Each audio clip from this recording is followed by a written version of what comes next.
believe in the ripple effect.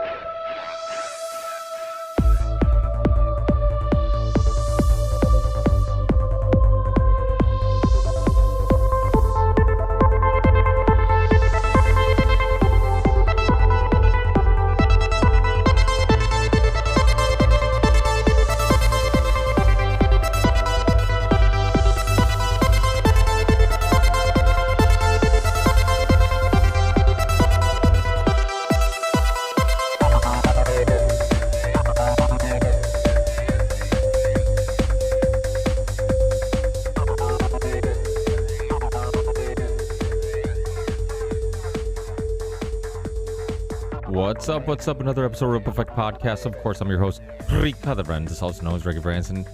Back with you with another great conversation.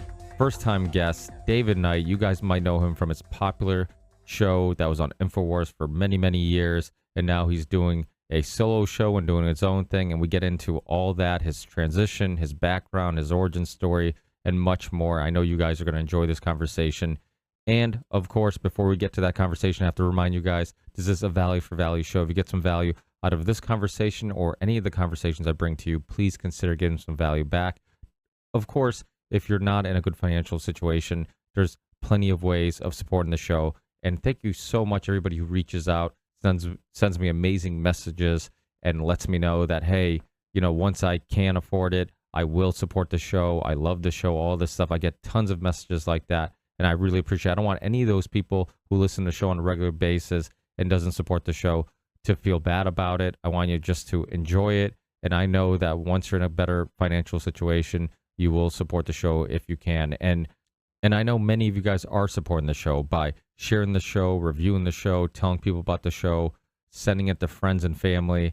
And those are all great ways of helping support the show if you can't financially support the show. But if you can, there's many ways of doing so. We have a merch store, hats, t-shirts, kids' clothes, hoodies, all types of stuff, mugs. So please check out my website, therippleeffectpodcast.com, or if you want to go directly to the merch store, go to the rippleeffectpodcastmerch.com and check out all the stuff we have.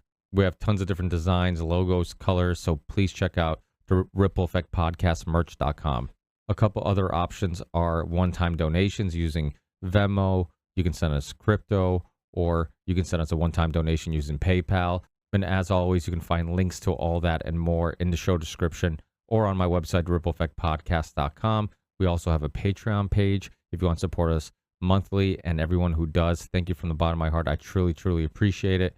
It's the most consistent money. It's money that I can actually look forward to and count on just in case I need to pay for bandwidth or a website fee or any of the fees that come with having a podcast. Cords, headphones. Obviously, many of you who've started podcasts know all those little hidden fees and investments that have to be made to continue producing a podcast. And other ways of supporting the show is just watching the Ripple Effect Podcast or listening to the Ripple Effect Podcast on Rockfin. That helps support the show. You can also tip us on Rockfin. So if you're looking for a video platform to watch the video version of these episodes, please check out Rockfin. Obviously, we're also on Band.video, Rumble, Minds, BitChute, and many others that I'm forgetting at the moment. You can also purchase or stream Theory 6 Music, which is my solo music project, and it's the music you hear in the intro and the outro of the podcast, so check that out. And last but not least, the couple sponsors that I have for the show. And of course, all the sponsors I have are people I know, people that I'm a fan of, products that I know and love. So it's never trying to sell you anything stupid or silly or something that doesn't work. Trust me, I've been approached by many people, and a lot of times I'm like, no, I'm not interested. No, I don't want to sell this, or no, I don't want to work with that company. These are all things and services that I either enjoy or I use or something that I believe in. And I'll start with probably the most important sponsor, and that's Content Safe. I just had the Content Safe guys on my last episode, so please check that out. But if you don't know what Content Safe is, it is a company that helps send your videos to all the video platforms all at once. It syncs all your channels together on all the platforms you're on, so it saves you tons of time on uploading, writing descriptions, uploading thumbnails, all that different stuff that's required for each individual platform. And each one is slightly different too, so they just take all those headaches away and save you tons of time so you can focus on your craft. If you're a streamer, YouTuber, if you're any type of vlogger, anything like that, anyone who uploads videos will be interested in Content Safe. So please check out Content Safe. Let them know you're a listener of the Ripple Effect podcast, and they will definitely take care of you. The next sponsor is the University of Reason, created by Richard Grove, the host of Grand Theft World podcast and creator of the Tragedy and Hope community.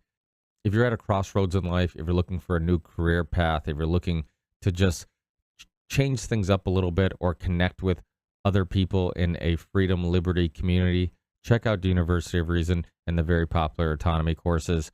I've had many guests on the show that have taken the courses and has really found a family in that community. So if you're at a crossroads in life, please consider signing up for the autonomy courses in the University of Reason. Of course, the links are in the show description, and everyone who does sign up for the University of Reason can help themselves and help the Ripple Effect podcast at the same time. And the last sponsor is Element Electrolytes.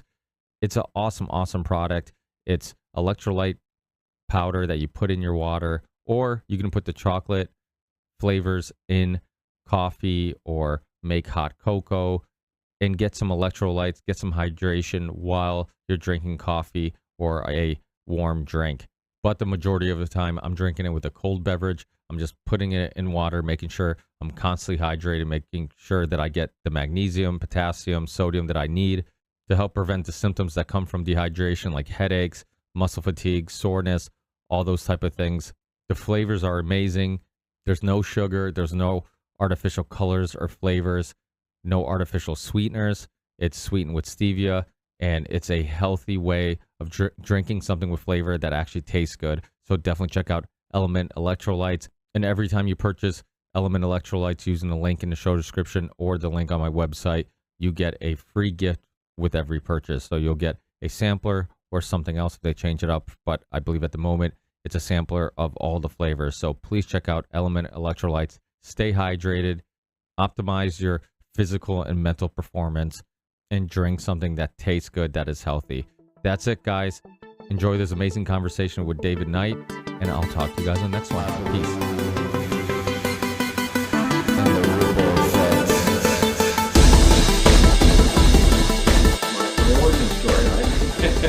Well, I guess it started when I was bit by a radioactive spider. No, seriously. It was, I don't know, I grew up in a family where my father and my uncles were in business, small businessmen. Both my grandparents have been small businessmen. I went to work as an engineer for a while because I grew up hearing at the dinner table things that were happening with government shutting down different opportunities, making life incredibly difficult for them. And I didn't believe that that business would be open to me. They were small cosmetics manufacturing firms, what they had. And I knew we weren't going to be able to compete with that. You pile up the regulations so that you can drive out small guys. That's the way this all works. And so they're making it very difficult for anybody to do any manufacturing. And this is even before you had the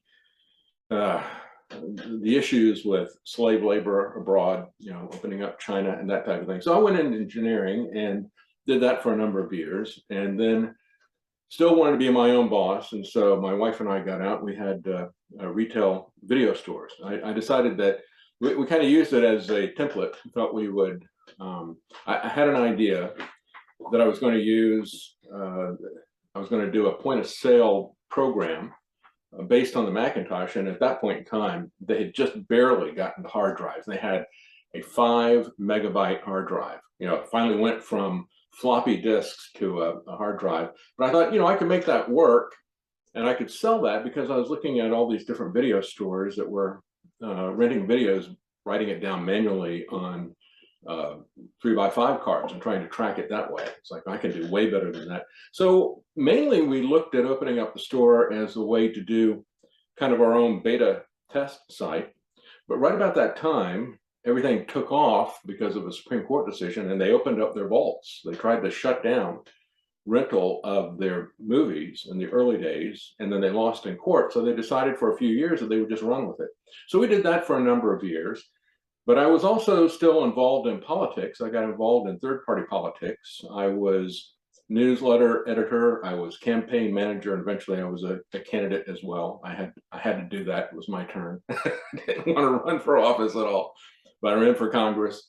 And then after we got out of the business, the video business, I started doing some video production work, and I got involved in contests. There was a period of time there in the early 2000s when they were doing a lot of contests for products. So if somebody had a product, they would put it out there, and you could compete for prize money.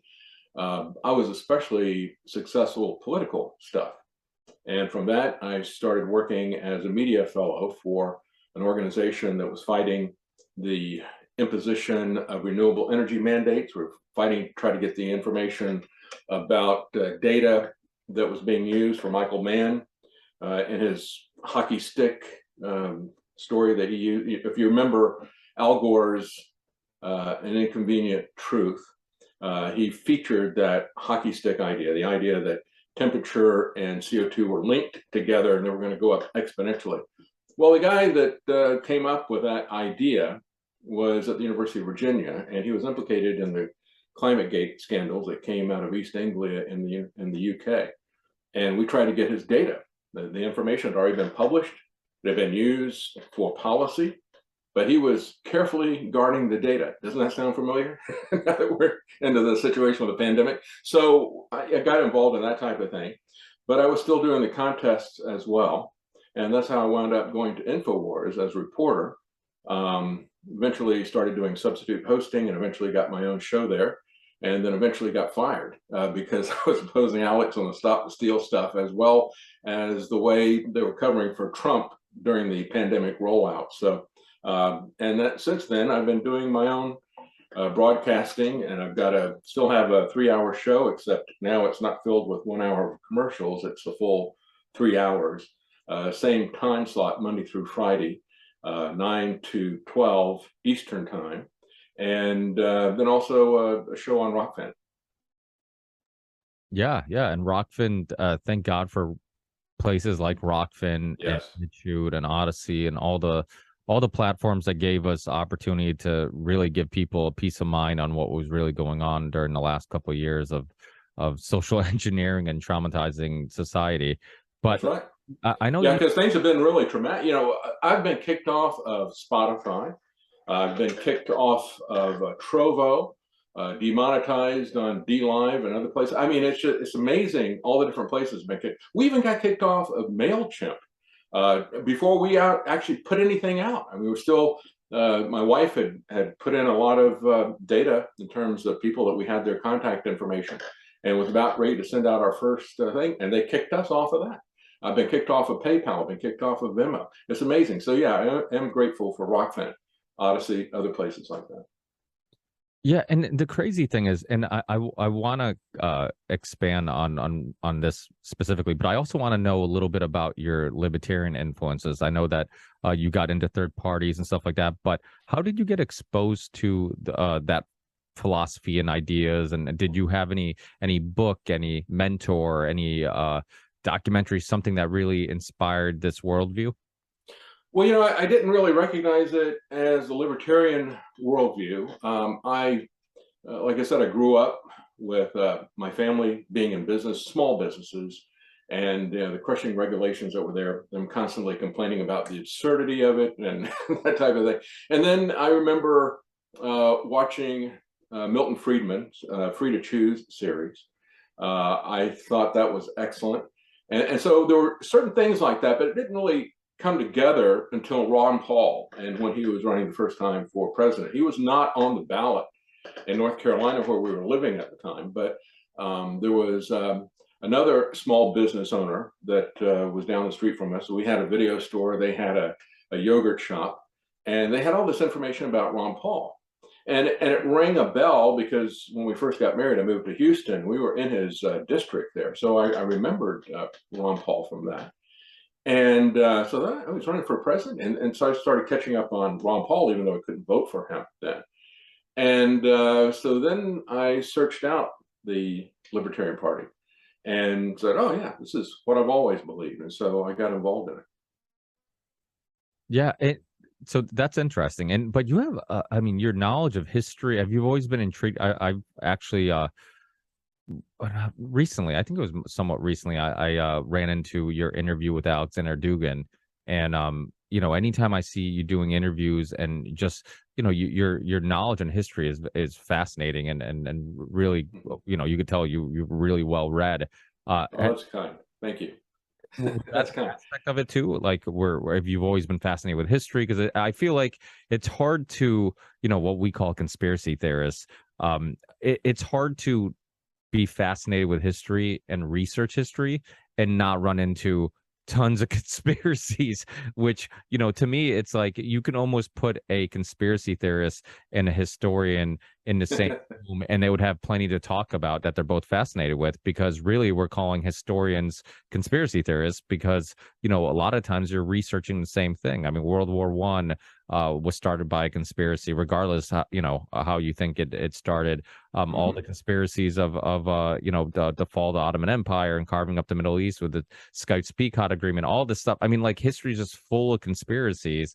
But is that just something you've always been intrigued with is history specifically? I was intrigued with just history in general, not the date stuff. I mean, the stuff that I came across in school was a real turnoff. It was a real turnoff the way math was taught. It was a real turnoff the way history was taught. I just hated school. But after I got into college, I started pursuing my own education, uh, kind of independent of what I was going through in school. And so I was taking some history classes. I took British history class. I got very interested in Civil War history when we moved to North Carolina, and I could go up into Virginia all the time and look at it. So I started reading a great deal of original information, not textbooks about history, but the original documents and what people who lived then were saying about things. That's the most important thing. And so just those types of threads, even to the extent that when Karen and I got married in 1980, my big interest was she liked history as well, but she didn't know uh, just how much she was going to enjoy doing a history honeymoon.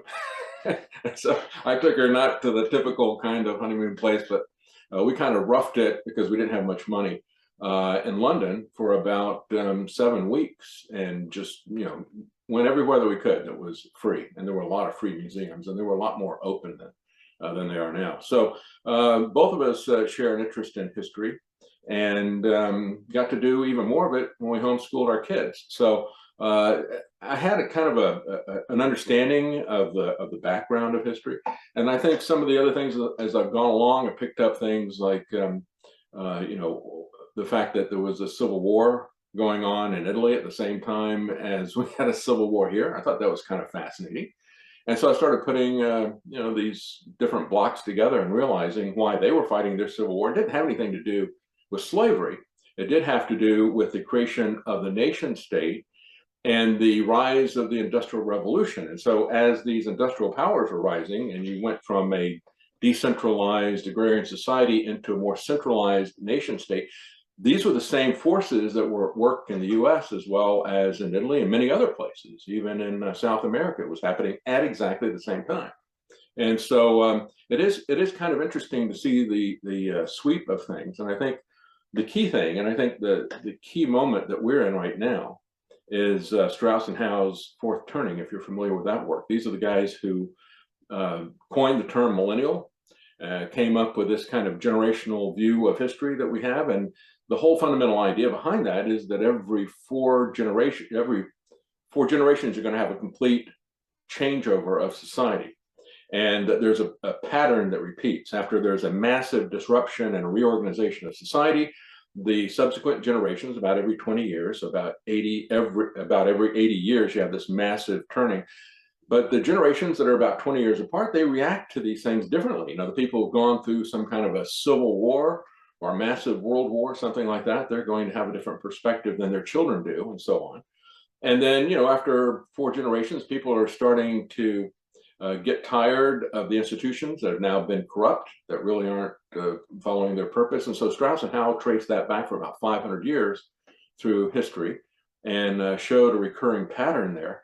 But they pretty accurately predicted in the early 1990s what was going to happen in the mid 2000s. So the speculative crash and the the Great Recession, as they call it. They didn't predict exactly how that was going to happen, but they said sometime in the mid 2000s, about 2007, 2008, they said there'll be some kind of a global financial crisis that'll kick off the fourth turning, and it'll complete itself by about 2029. And it's going to be global, and it's going to be similar to what we've always seen in the past. It's always got a big financial component to it, usually has a war component to it. And so if you go back and look at the previous one, it was Great Depression, World War II. Prior to that, it was the Civil War and the Industrial Revolution. Prior to that, it was the American Revolution. Of course, the French Revolution came in about that time, but now the world has really kind of synced up. And we need to understand the cycle of history that we're in, because the people who have plans, who have agendas, who have a set date as to when they want to have all this stuff in place, they understand the patterns and the cycles of history. And so we need to understand that as well in order to really understand how serious this is and the kind of precautions that we need to take, and to start making our own plans about what kind of society we want, because we don't want to be just driven by these elitists, these globalists. Yeah, history doesn't always repeat, but it typically rhymes. Yes, it does. And yeah. So I'd love to get your opinion on some of the censorship that we've been seeing recently. You look at like Kanye West, you look at Alex Jones, you look at a lot of the people that are being, I mean, they're getting fined, they're having, Andrew Tate, all these guys, Alexander Dugin, like we mentioned, these are not violent people. You might disagree with them, but they're getting access removed from their bank accounts, from their Ubers. I mean, it sounds like similar things have happened to you for just having unpopular ideas. And of course, like, many of us say in the alternative media community, freedom of speech is to protect unpopular speech, because popular speech doesn't need protecting. And and which is, it's fascinating to me, because you look at, like, did OJ or did Epstein, did anybody, you could just name the criminal, like how many, like, you don't see criminals who are actually in jail lose access to their bank accounts, or people, and yet, like, somebody having unpopular ideas is basically losing access to everything. Like, what's your opinion on some of this? Do you think this is a slow direction, like they're amplifying cancel culture to another extreme? Because this is like cancel culture to to be canceled off Twitter and Facebook, that's one thing, but to not be able to have a bank account, to not be able to move and use a Uber, or use just typical services that people use on a daily basis. Is this concerning, and do you think this is a trend in a very dangerous direction? Yeah, and the key thing is that as the old saying goes, the pen is mightier than the sword. For this to work, they have to have complete control of the narrative and of information, and that means that they want a monopoly. We went through a period of time where, when I grew up, you had most of the people got their news from one of the three TV networks. And you had Walter Cronkite, and you had the Huntley Brinkley Report, things like that. And they would always cover the same stories, and they always had the same take on all the stories. And so, there was a reason for that. There was one that was allowed, and then kind of you had this breakout of freedom when they took away the Fairness Act that essentially censored radio. Said, well, you can't really air any opinions on there, because if you do, you're going to have to air all the other opinions. So people just said, all right, no, we're not going to talk about any political opinions. When that disappeared, that was the rise of Rush Limbaugh and talk radio. And then you had the rise of the internet, and things started moving in a freedom direction very rapidly. But it was really a rope-a-dope, in my opinion. If you go back and look at when the internet really took off, that was in the late 1990s. And at that point in time, if you go back and you look at who was sitting on the venture capital boards, giving money to the Silicon Valley companies that have now taken over everything, it was people who were high up in the intelligence agencies, and the NSA and the CIA. As a matter of fact, the CIA went open with their own venture capital firm, In-Q-Tel. And so they openly were giving money to people who were going to then compete against each other because they wanted, strong companies, but they wanted to make sure they had competitors who were going to be compliant with them.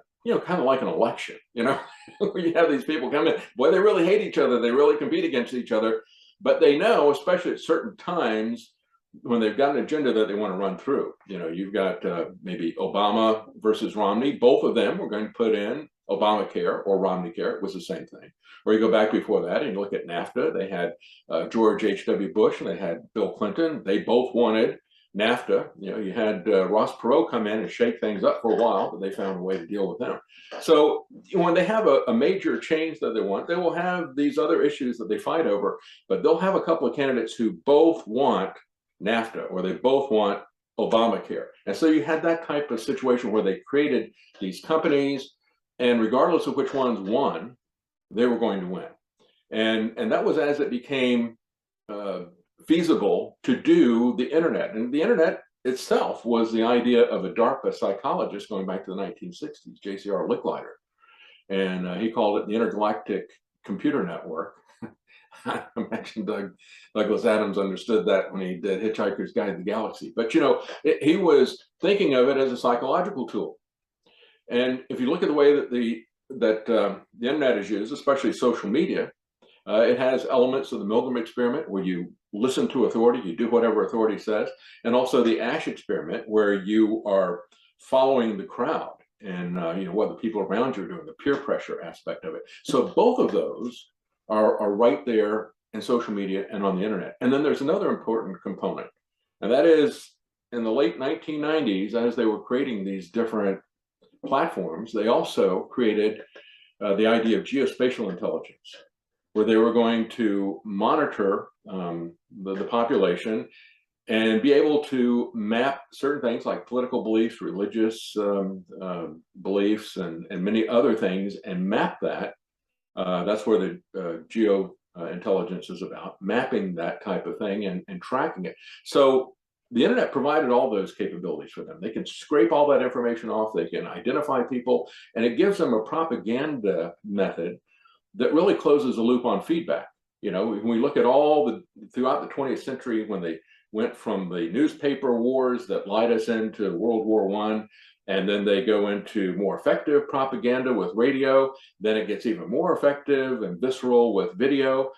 And now they have a situation where they can not only put out this information, but they can accurately take the pulse of the population and see if it's working. So it really is a control mechanism. And the next step of this, Ricky, I think is going to be CBDC, because now they're tightening the screws down, and they've been taking away the freedom for quite some time. It was back in 2018, August the 6th, when I was at InfoWars, that they ran that big purge, but it was 2 months later, still even before the midterms, where they kicked off 800 other websites. And what they had in common was not their support of Trump. They weren't MAGA, they weren't conservative necessarily. A majority of them were, but the thing that they all had in common pretty much was that they all pushed back against the narrative, especially on things like the surveillance state and war. And so you had sites like antiwar.com, getting kicked off, and Free Thought Project getting kicked off of a lot of different social media sites. Where they're going now, though, is with financial punishment. And this is following the pattern of social credit scores in China. CBDC is something that everybody needs to be concerned about, because Biden is moving very quickly in this. The new prime minister in the UK, Rishi Sunak, is Davos, the World Economic Forum's point man on this issue. And Biden has already, back in March, he put out a directive for pretty much every bureaucratic agency that's there under the executive branch to get involved in one aspect of implementing central bank digital currencies, CBDC. And it really kind of broke down into 4 different areas. He took the Treasury Department and some of the ones that are involved in finances, and he asked them to present to him a paper within 6 months. All of them had 6 months to get back to him with a paper, and that was the first week of September. But he wanted one group of people to think about completely redesigning our financial system.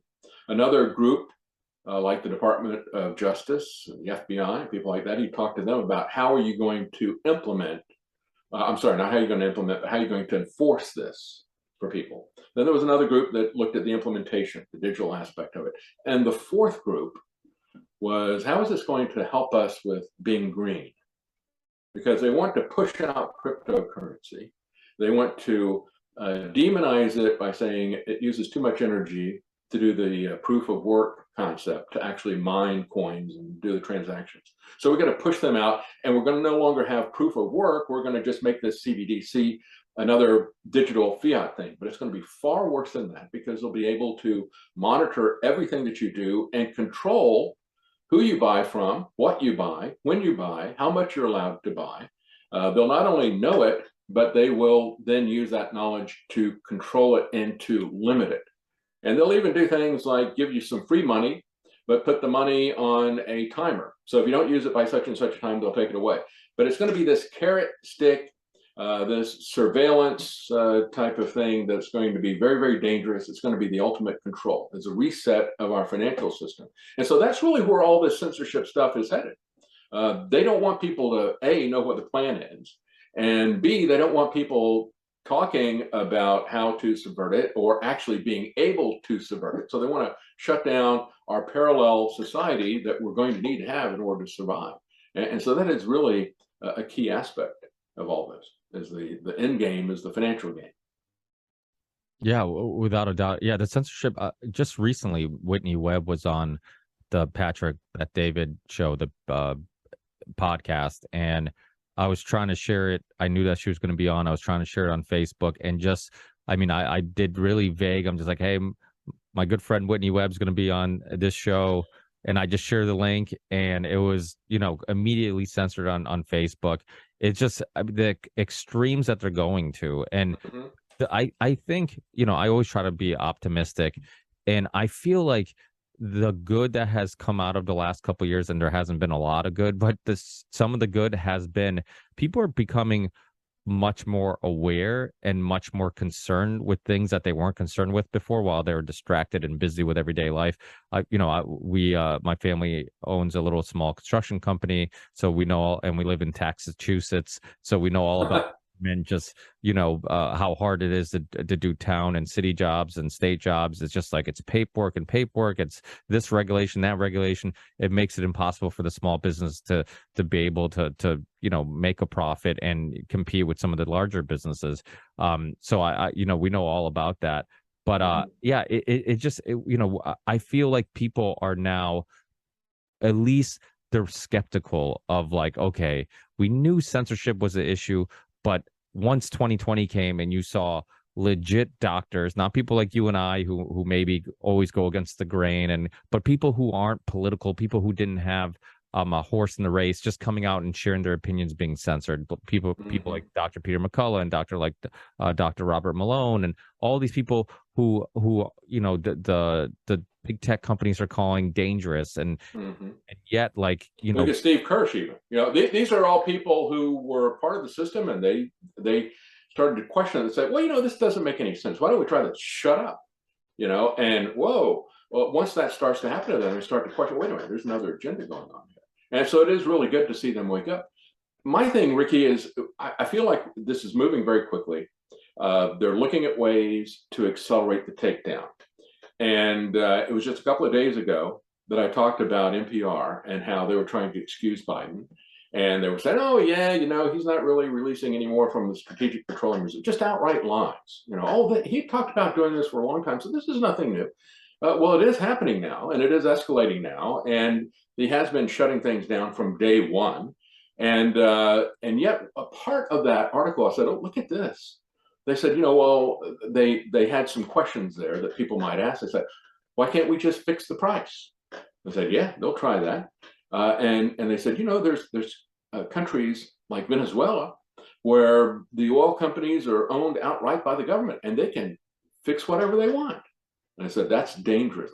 And already now you've got a chorus of people in the Democrat Party and in the mainstream press saying, what we need to do? We need to nationalize the oil companies, because that's going to be the quickest way that they can shut it all down. And so, they're going to look for ways to accelerate this race to zero, because that's what they want. They want to take everything away from us, and they're net zero and their vision zero, and everything is a zero, population zero. They want to zero everything out and keep us under their thumb. The big issue, I think, Ricky, is people are waking up, but they got to wake up more quickly. The thing that concerned me so much through 2020 was how slow people were to wake up to what was going on. I mean, they stayed, whatever the government told them, and they were afraid. They didn't know what to think. And the reason for that, the reason I saw it from the very beginning, and I've told people this for the longest time, is because I was in the business, and we were watching what the CDC was doing year after year after year with the flu shots. I said, we've seen this whole game before. They do this every single year. They're just saying that it's COVID instead of the flu this time, and they're using the same stuff. They're cooking the books on the data and all the rest of the stuff, trying to panic people into getting their vaccines. And now we've got a lot of clips where they were conspiring ahead of time, how they were going to do it from the inside, do it with disruption, and do it iteratively, and so forth. In October 2019, Fauci was doing that at the Milken Institute, talking about, well, how do we get people to take this vaccine and not go through the testing process. But of course, they've been rehearsing all this going back to 2001, dark winter, 2 months before 9/11. So all this stuff was laid out, and I'd been looking at this stuff because that was my job. But most of the people, especially the people that were not listening to me on a regular basis, didn't understand what was going on. It hit them cold. And so we can't get caught flat-footed like that again. We got to understand where this thing is headed with the CBDC stuff. And we have to light a fire under these politicians, or start our own organizations to make sure that we stop this vaccination stuff, because that is the bioweapon. And we've got to stop that. People need to understand that. I hammer that on a regular basis. Study after study now coming out on a very regular basis, but we had that information at the very beginning. We knew what their MO was. It was the usual suspects: Fauci, Slaoui, Francis Collins, all these people. RFK Jr. does a great job of nailing these guys and their history in his book, The Real Anthony Fauci. But we've got to wake people up to this stuff. And for people listening, the Real Anthony Fauci book now has a documentary that you can find. So I highly recommend people checking that out. Yeah, there's a lot of people like Jordan Peterson. I know you recently talked about Ben Shapiro, like these people that are now like, yeah, I think they tricked us. I think they lie. It's like, dude, but I do think, like you said, David, I think you're absolutely right. Many of us have been kind of following the corruption in science and big pharma and CDC for a while. A lot of these people were kind of naive to that. Jordan Peterson focuses a lot on philosophy and stuff like that. Ben Shapiro on politics. So they kind of had blinders to this world. There's a different world that they haven't spent a lot of time focusing on. You have people, I mean, your show, listening to Del Bigtree and all the people throughout the years. I had Del Bigtree on first time he released Vaxxed, and I've always been, and I've had Dr. Brzezinski on. I've had so many people throughout the years that and I've never had Gary Knoll on, but back in the day, Gary Knoll had some amazing documentaries on big pharma and the history of medicine and all that stuff. And so I think a lot of people in that world, we've been trying to like shake people and be like, listen, the vaccine, it's not about protection. It's not, I mean, Epstein, one of his biggest sponsors and business partners was Bill Gates. I mean, I've heard Whitney Webb talk about this. I mean, they've done a lot of deals together. They lied about how well they knew each other, and yet people still looked at Bill Gates like he was this trustworthy person, while in the same discussion he would talk about trying to vaccinate the world. And then in the same discussion, he would talk about the overpopulation issue. And I'm like, connect the freaking dots here. Can't even connect it in one conversation, can it? Well, and you're right. That's why I say, when you look at Peter McCullough and people like that, even Jordan Peterson, even some of the people like Franklin Graham, that's not their wheelhouse. I understand how they were taken in. I know there was a lot of pastors who shut their churches down, and there were some who didn't. from the very beginning, who did have that discernment and understanding, or they were so focused on it's like, well, we're gonna do this regardless of what the consequences are. I'm gonna leave that up to God. But we had a lot of people who thought, well, I need to be cautious for the good of the people, and try to obey the government and that type of thing. But by the middle of the summer, about July, that was the point at which they were starting to catch on.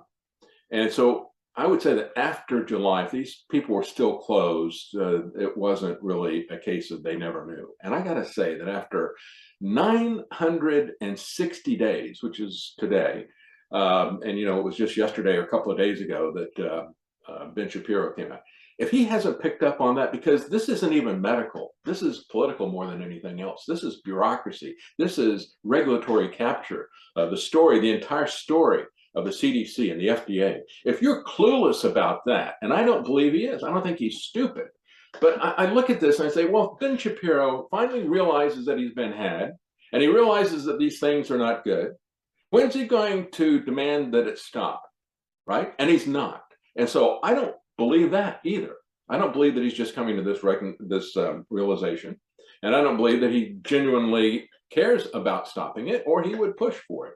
And so, you've got these people who, many of them, like Mark Levin, Ben Shapiro, they were against Trump at the beginning when he was talking about things that he was going to do. Once he didn't do those things, and once it became obvious that he's going to suck up to the bankers, the military-industrial complex, all the rest of the stuff, they were all on board, because then they could jump in with the crowd and they could get a big audience. And they don't want to criticize him. And they don't want to push back against big pharmaceutical companies and all the rest of this stuff. They knew what was going on. I'm absolutely certain that Shapiro and some of these other people knew. I can understand some of the doctors who were thinking of this as medical stuff. And finally they realized, wait a minute, this is not medicine, this is politics. But somebody who's in politics, come on, I think they knew it from the very beginning. That was the problem I had with Alex. I thought he was misdirecting people so that he could make money off of this pandemic. They were pushing more than they should have, far more than they should have, on the Wuhan thing, and not pushing back against the lockdowns and the masks and all the rest of the stuff, because they were making record amounts of money selling storable food. I said, you need to tell people what the truth is with this. That if we lose our freedoms, I said on the Monday after Trump did the executive order, I said, freedom is in peril. You got to defend it with all your might. That is the issue. You don't go run and hide. This is not as dangerous as what the British were facing with the Nazis when they were right across the English Channel. Their lives were in danger, but they didn't go run and hide. They said, be calm and carry on, but also freedom is in peril. You got to defend it with all your might. And I said, if we lose this, if we lock down, if Trump and the rest of these people follow the example of President Xi, this neo-Mao guy, okay? If they're going to follow this Maoist communist and do everything that he did, you understand they're not on our side. And they're going to lock us down in a situation that's going to be very, very hard for us to get our freedoms back. And that's where we are today. Yeah, it was amazing how many people threw out what they believed because they were afraid. And Yeah. I don't know if it was truly just the fear porn worked and people really got afraid. And then they're like, okay, this is what I stand for, unless I feel like my life's on the line, because now I'm throwing that all out the window. And, you really are reaching out to Big Brother to save you. And, but that's always been the tactic of government, has always been like, they need to feel, fear, and they need to give you a reason to be necessary. It's like, keep giving us your money, keep giving us your freedoms, your rights, and we'll protect you. And so it's like, it's in their interest to do that. And so it was amazing how many people, even people I respected, that were kind of not pushing back as hard as I expected them to. It almost, I don't know if it like filtered out the wimps in alternative media, and or the people who because some people will say they believe in something, but when That's right. That's right. The fan, like, are you really going to stand up? It's really easy now for us to talk about COVID and talk about, the vaccine has adverse reactions and all this stuff, but it was really hard to do it in 2020, because every time you would bring it up, it led to a altercation, a fight, pushback. Oh, believe me, I know. Oh, I know. We left Austin. One of the reasons I didn't like the climate, never wanted to stay there. But I tell you, I told Karen, I said, there isn't any place left that I can go, because I've been in a fight with everybody over the mask. And I promised them that I would not come back, and I'm going to keep my word. And so I tried to go into all these small restaurants that, in the community that we had just outside of Austin, and they decided that they were going to sell the rope that hangs them, which is what Lenin talked about these things being. And so I didn't want to, I just didn't want to have anything to do with those people. I thought they had wimped out. But the people that I got the most angry with were the people who knew this, the people who talked about how FEMA was going to be the instrumentation of taking us down, the people who knew about the annual nonsense with flu shots, the people who knew about autism and all the rest of the stuff, and knew about VAERS, and knew about the 1986 Act for Immunity, and the people who knew about Dark Winter and these other things. I had somebody who contacted me who was in cybersecurity, and it was a couple of years before this all rolled out. And he said, I'm getting a lot of chatter about a Dark Winter 2. I said, oh, really? And so I talked about it. He said, oh, that got a lot of people upset, when you heard about that. And so, and I think that's what they were talking about at that time, because they planned this so carefully and rehearsed it. And they practiced it on at least once a year for 20 years. They practiced this stuff. So we just don't want to see that happen again. And we don't want to get so caught up in what, I don't want to look so far back and say, well, what was going on with Wuhan? I've opposed gain of function stuff for a long time, going back to 2014. There were a lot of different incidents that happened. One in particular, down at the National Primate Center, at a biosafety level 3 lab, there were some pathogens that escaped out of the lab there. And so Allison Allison Young, thank you. Allison Young at USA Today did a series about all these different accidents that were happening at these biosafety labs. And you look at the level 3 and level 4 labs, there's a couple hundred of them scattered around the country, mostly around universities. And so as that got attention, the Congress said, stop it. We don't want that to happen. And they put a moratorium on it.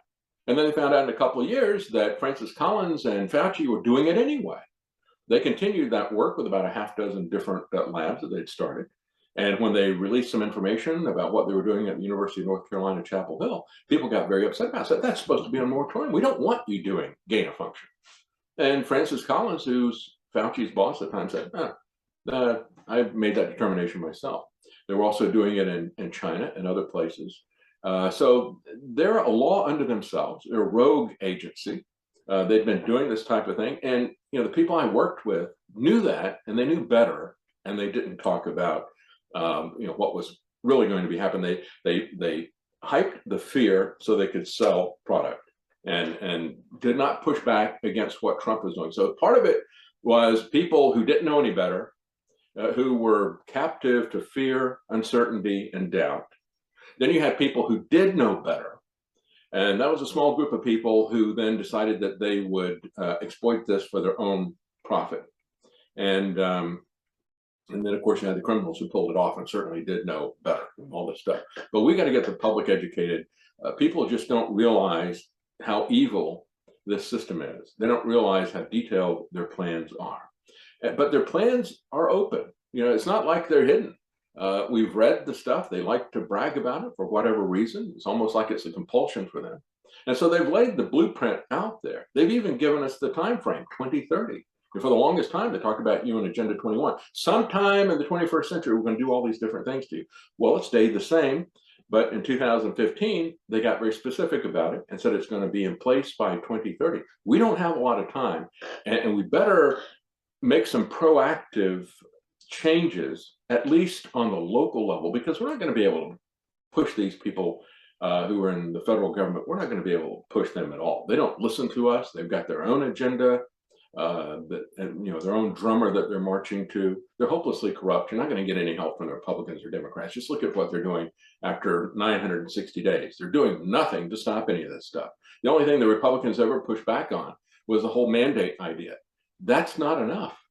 They got to push back against this bioweapon, and they're not about to do that. And so we have to start looking at other alternatives. How are we going to work with each other at a local level? How can we elect people at a local level who are going to stand in the gap? How do we stand behind those people? How do we grow our own food? How do we have our financial system going? How do we communicate with each other? All these different types of things. We need to start understanding and looking at how we can make ourselves independent of the federal system and create these local communities. Yeah, and the bioweapon thing, I mean, one, it's taxpayers' money, and two, Yes. they're spending a lot of time doing ridiculous research that doesn't benefit the taxpayer at all, and in many cases can put us in danger. I've had Chris Newby on, who's a scientist, wrote the book Bitten about the history of Lyme disease. Mm. She got Lyme disease. She's from the West Coast. And in the West Coast, it's quite common to be misdiagnosed with it because they don't see it as often. And she got it when she was on vacation on the East Coast. So she went back to the West Coast. They misdiagnosed her, and then it turned into a huge issue. Like, her and her husband were just bedridden for, yeah, I don't know if it was like a year or something like that. And so she went down this rabbit hole of like figuring out like, what is this disease that basically ruined my life. And she ended up going down quite a few rabbit holes that led her to possibly Lyme disease being a bioweapon and all these other bioweapon operations. And so, that's something that people have to be aware of too. It's like, why are we doing this research? How does it benefit us when it's our money? And really, that's the thing about science. It's like, there's nobody overseeing this stuff, or, there's no like science police to say like, what's the point of this research? They justify their own research, then ask for funding for it, and we just give it to them. So it's without a doubt, but the big picture is important. That's why I've never had the pleasure of talking to Alexander Dugin, but I'm a big fan of his ideas, and I'm a big fan of, I mean, I can listen to that guy speak for forever. I mean, I find him so fascinating. But I've had a professor. He's got a different approach, doesn't he? He has a different perspective, which we don't ever hear in the West. Yeah, he's been censored, and I mean, what happened to his daughter is just horrific. I saw the photo of him, next to the car with his hand on his head, and as a parent, I'm sure, much like yourself, you turn into a giant wuss when you have kids, because every story you put yourself in that position, and like it tugged at my heartstrings just seeing that. I can't imagine what he's going through, but I've had Professor Millerman on, Michael Millerman, who was the first person to translate Alexander Dugin's books into English, and actually got censored and kicked out of a university because of that. And Millerman's very fascinating also. But his idea, and it's important to understand his perspective, because if you don't understand what the other guys are thinking, even if it wasn't their intention to have a war and to prod us into a war, they could blunder into a war because they don't understand the perspective of the other people. And if you look at Alexander Dugin's perspective, he sees this as an existential fight, what is happening right now. Well, to understand, that's the thing about the U.S. and the Russians have done the same things.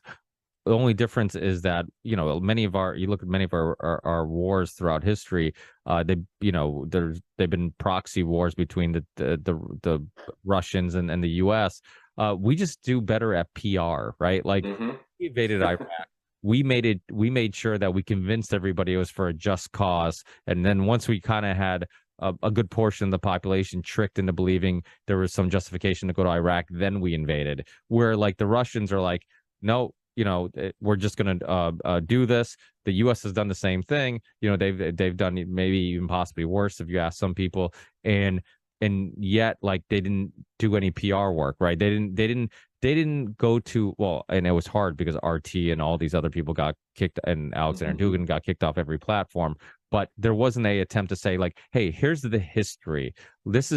Let me help you understand that, Russian history, Ukraine history, NATO's expansion going east, how they've been poking the bear for so long. And this act didn't just come out of nowhere, and that's what we've kind of tricked the public into believing, that it's like, oh, why would you just invade those poor Ukrainian people, and we're just giving them tons of money, and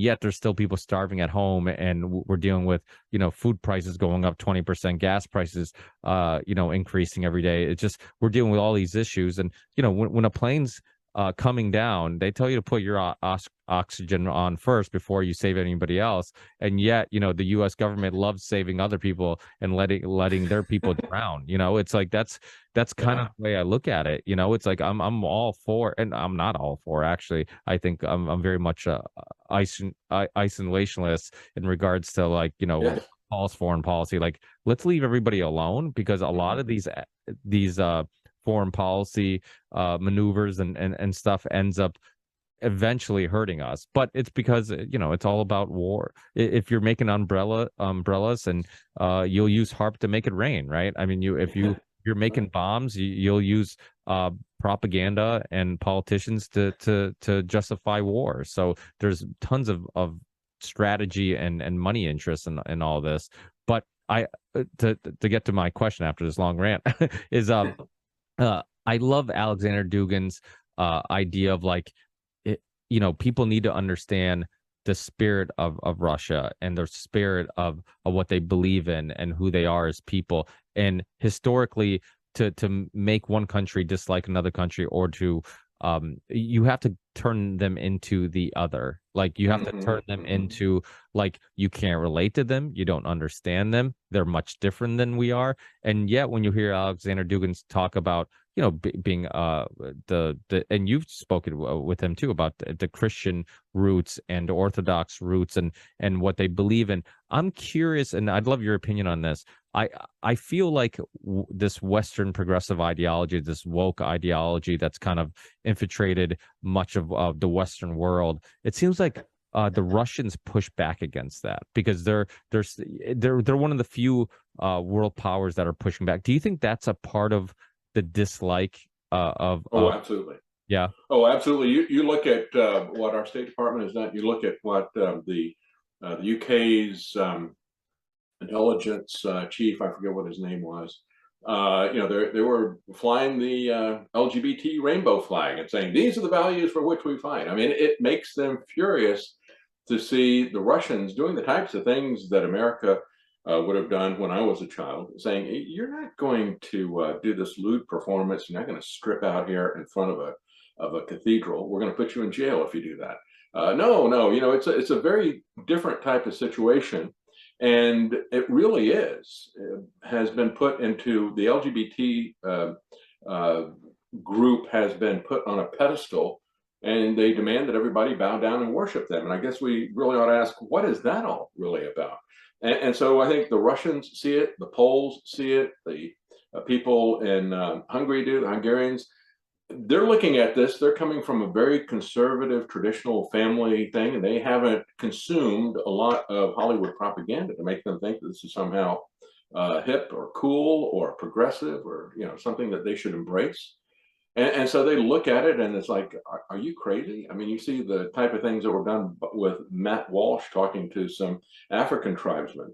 And, he's talking to them about some of the stuff that is being pushed on us. And they're, no, you're crazy. No, you wouldn't do that. That was my reaction just a few years ago. It's like, no, this is a fringe thing. Why are we even talking about this?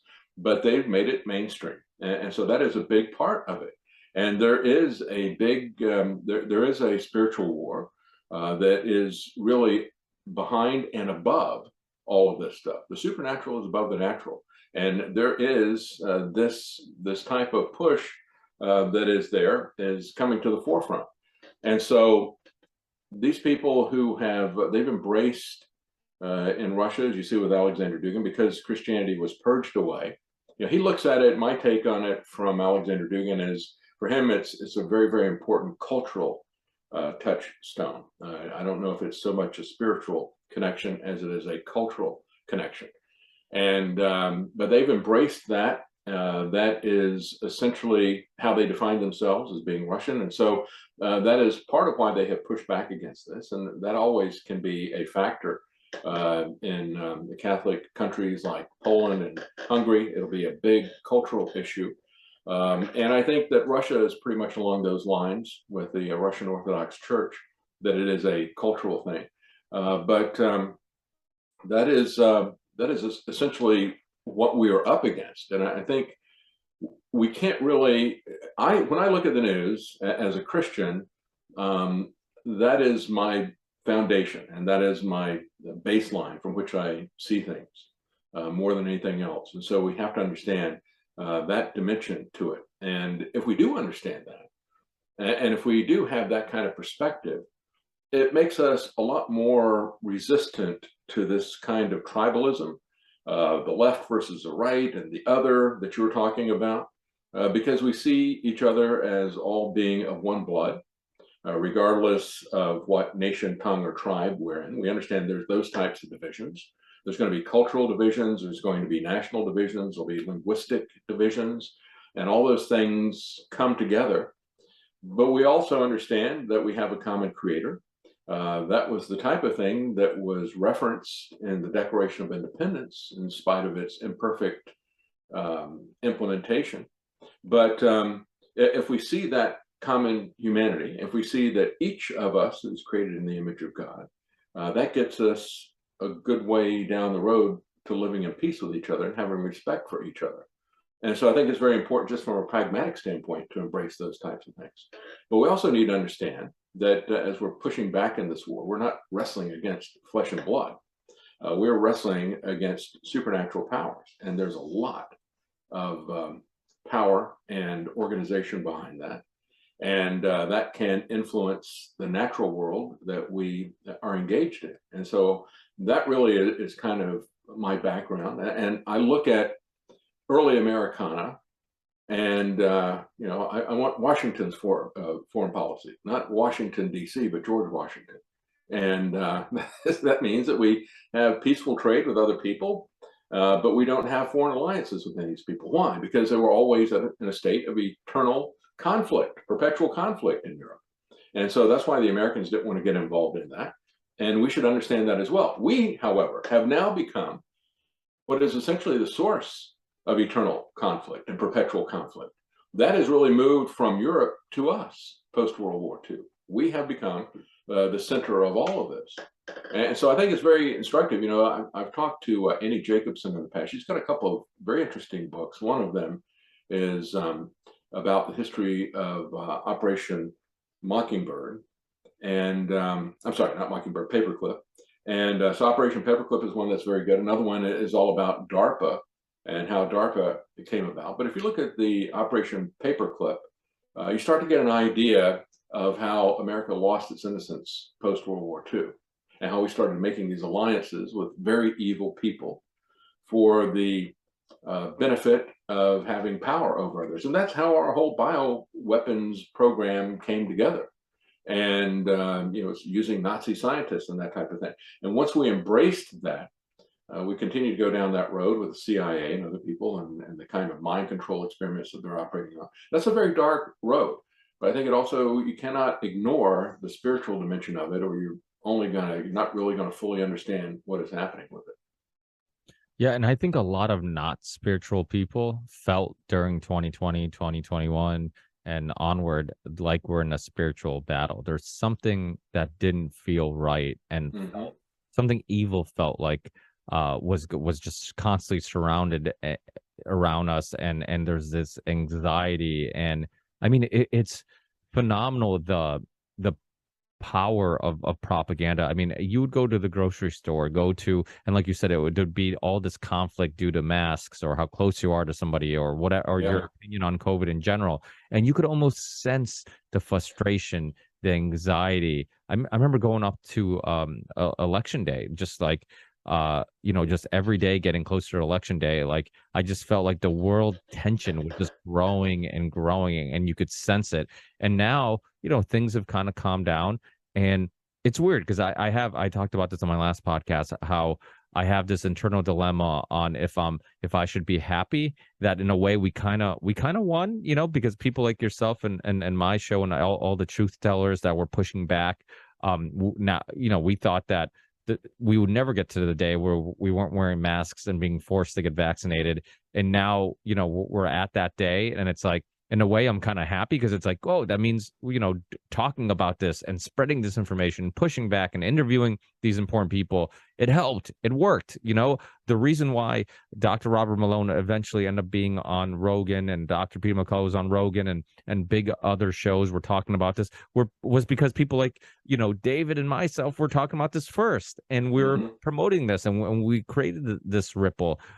But in a way, it saddens me that people got back into their distracted lifestyles and now are forgetting like about all the stuff that we're warning them about, and the danger that we're in, living in a world where everything is controlled, eventually being in smart cities, or what they're doing culturally, like Alexander Dugin talks about, where they're blurring the line of gender, blurring the line of family, forcing everybody to be looking at the world in this materialistic worldview, where things that are supernatural and spiritual things are all just a waste of time and silly, and you should just focus on materialistic things and breaking down the family, and the family's not important. What the hell is the point? It's all baby steps in the same direction, and the problem with the general public is they don't take those baby steps seriously like you and I do. When they said to lock down for 2 weeks, we knew those were baby steps into. We knew that wasn't going to happen. Yeah, exactly, and we knew that was going to lead to more. You give them a little bit, they want more, and so they'll just put you on a chain and give you a little bit more chain, and then you're like, oh, I feel free because they gave me a little bit more chain, but they keep us on the chain, and so in a way, like, I'm conflicted, because in a way it's like what we did helped, because I'll be honest that during 2020 and 2021, I thought I couldn't even imagine a world where we weren't wearing masks, and where vaccines and COVID wasn't the topic of the day, and now we're kind of there, and but in a way, like I said, I'm kind of saddened because I feel like people are now forgetting about this, and they're putting themselves in a situation where they can get tricked again, because they have now lost focus of all these things. Mickey Willis's documentary, I had Mickey on, who did the pandemic documentary. I mean, that went viral because people were home, and people were now, they had the time, and they also were personally affected, where they had the interest in trying to figure out what was going on in the world. But now it's like, if a hard-hitting documentary came out today, nobody cares, because people are back to being distracted and going to work and doing this and doing that. And nothing against living like that. I mean, I guess in some sense, ignorance is bliss, who being down I can see why Alex Jones loses his mind sometimes. I mean, if you're down in these rabbit holes, constantly just focus on the most evil of things in the world over and over and over again, it's going to psychologically have some effect on you, and I get that, but you can't ignore it all, because just like they ignored it all before 2020, eventually what is ignored cannot be ignored, and it'll be it's going to be affecting your everyday life, your kids being able to go to school, or your kids being able to just go anywhere without a mask or without a vaccine. They just added the COVID vaccine to the child vaccine schedule, which is insanity that they can even do that when it's still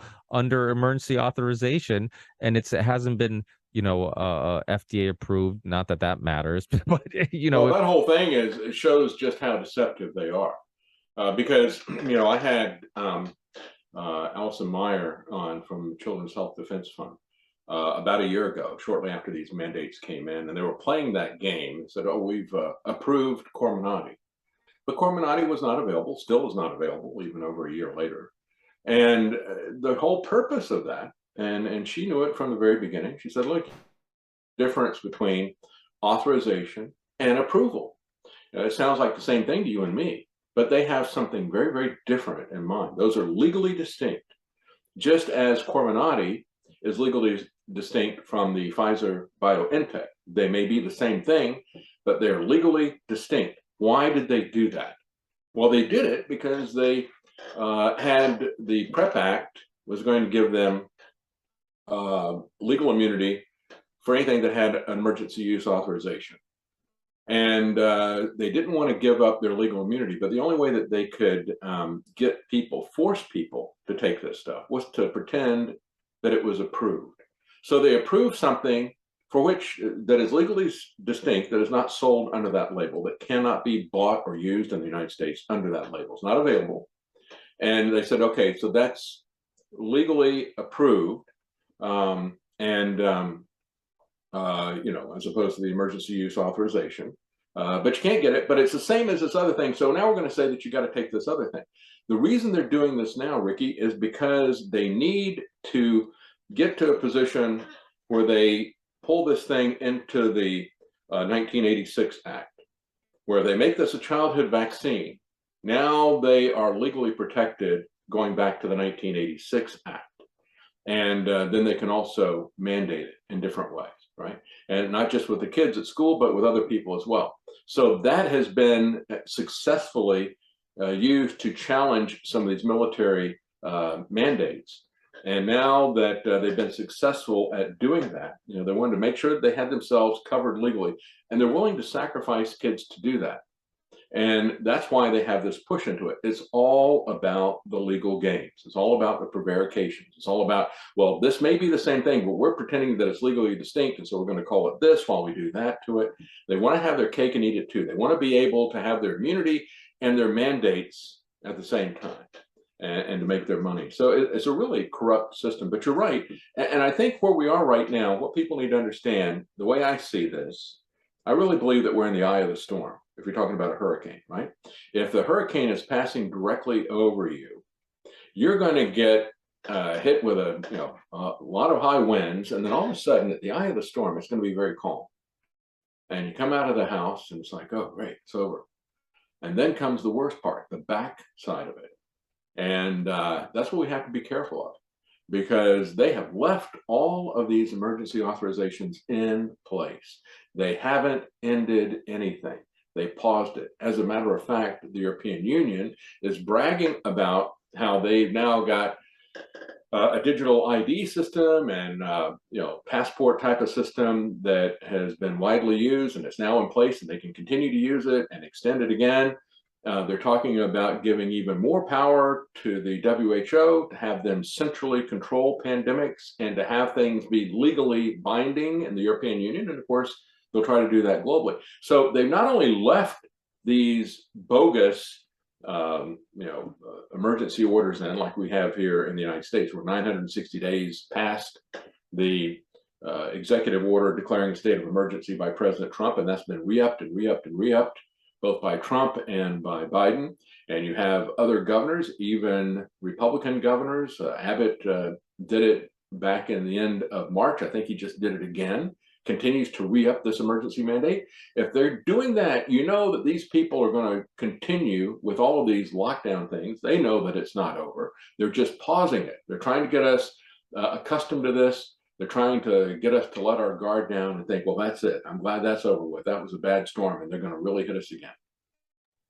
Without a doubt. And I know I've taken up a lot of your time. You're a busy man, so I want to give you an opportunity to let everybody know where they can find your show, any social media platforms that you're still on that you haven't been censored on. And There's a couple. The best places where they can watch your live show, and anything else you want to promote, please. All right, sure. You can find us at thedavidknightshow.com. And the show is Monday through Friday, a 3-hour show. It is live. Plus, we put up archives. We have a podcast archives, and you'll see direct links to all those. But you'll find us on pretty much any podcast platform that you want to look for us on, except for Spotify. But we're on iTunes and iHeart, and even Google Play has got us now. But you'll find links to a lot of those at thedavidknightshow.com. We have 4 video platforms that we are on: Odyssey, BitChute, YouTube, and Rumble. And so you'll find links to those channels there as well. And you'll find ways that if you want to support us. And we also have a little bit of merchandise sale that's there. You'll find links to everything. Also, Substack. I've done a couple of articles recently. I'm going to be doing more articles on Substack. So there's also a link to that. But everything will be at thedavidknightshow.com. All the different links as to where to find us. Awesome. Do you upload onto all the video platforms individually? Yeah, We do. At this So, point, I'm sad to say. well, the reason why I'm asking, so, who he became a friend of mine, Matt Raymer. We have a mutual friend, Richard Grove, and Matt he's a big fan of alternative media. I'm sure he's familiar with your work, and he has a company called Content Safe. And what he does for me, because similar to yourself, I've been kicked off YouTube and censored. And what he does, so similar to the audio host websites, how you upload your audio to one location, then it Hmm. sends it to all the spots for you. Well, he does the same thing with video. So Oh, we need to talk to him about that. yes, yeah. Yeah, Well, definitely. Thank you for that. yeah, well, because I remember when Richard told me about him, and I'm like, wait, what? Like he uploads. I'm like, you know how much time that saves me? Because uploading audio takes a Yes. little bit of time, but like every platform has their individual guidelines on how much you can put in the description, the thumbnail size, all this stuff, and it just becomes very time consuming. So Yes. when I found out about Matt, I'm like, dude, you're a lifesaver. Because so I would upload. Initially, I would upload to YouTube when I was still on YouTube, and then within 24 hours or so, the video would also be available on all the other platforms, Rumble. He just synced it to my Substack also, so he can do that too. Good. I'm on Rumble, Rockfin, Odyssey, Minds, all, it sends it BitChute, it sends to all these places, so you only have to upload to one location. So that's Oh, why that's anybody great. who is still dealing with the pain that I know about of individually uploading to every platform, I recommend hooking up with Content Safe. What I'll do, I'll send you his contact information. Yeah, please do. That'd be a big help to us. Boy, that's Yeah, a 'cause big help. it is Thank so you. time consuming. Yeah, and we could get further reach too. I mean, that's the nice thing about the podcast thing. I mean, it sends out to dozens of different places. So, and we only have to upload that to one place, and it propagates it out. But the video has just been this painful thing of doing it, one at a time. Yeah, and you never know, like you don't know what platform is going to expand faster than another, so you don't know which one to focus on. So you try to Hmm. put it on as many as possible, like I do, and like you do. It's a kind of smart move. It's like some people might find me on BitChute, some people might find me on Rockfin, some people might find. So you try to utilize all of them, and of course, anybody who uh is letting me share these conversations, I'll be more than happy to put my work on there and support their platforms, because there are many other platforms like Spotify and YouTube that are censoring people. So I'll Hmm. definitely send you those links, and I'll introduce you to Matt. He's an awesome guy. He's a big fan of alternative media, and he's a tech genius. He's just one of That's those great. computer guys that. So I'm like, having your skills and being a fan of alternative media and helping out so many people. That's kind of one of his passions, is like helping out all the content that he actually listens to and enjoys, like protecting them. So but contentsafe.co is the website if you want to get some information. But I'll send you an email, and I'll introduce you to Matt. He's the creator and owner of Content Safe. Great guy, and hopefully you guys can hook up and help each other out. But thank you, David, Super. again for your time. I really, really appreciate all the years of work. And sharing that amazing radio voice with the world for so many years. Enjoy the rest of your Friday. Hopefully we connect again in the near future, and I'll send you the links once it's up and live. I'd love to. Thank you very much, Ricky. That's going to be really helpful. That is. I'm really excited to talk to him about Content Safe. Thank you very much. Appreciate it. Awesome. Thanks, David. Enjoy the rest of your weekend, and we'll keep in touch. Thank you. All right. You too. Take care. Bye.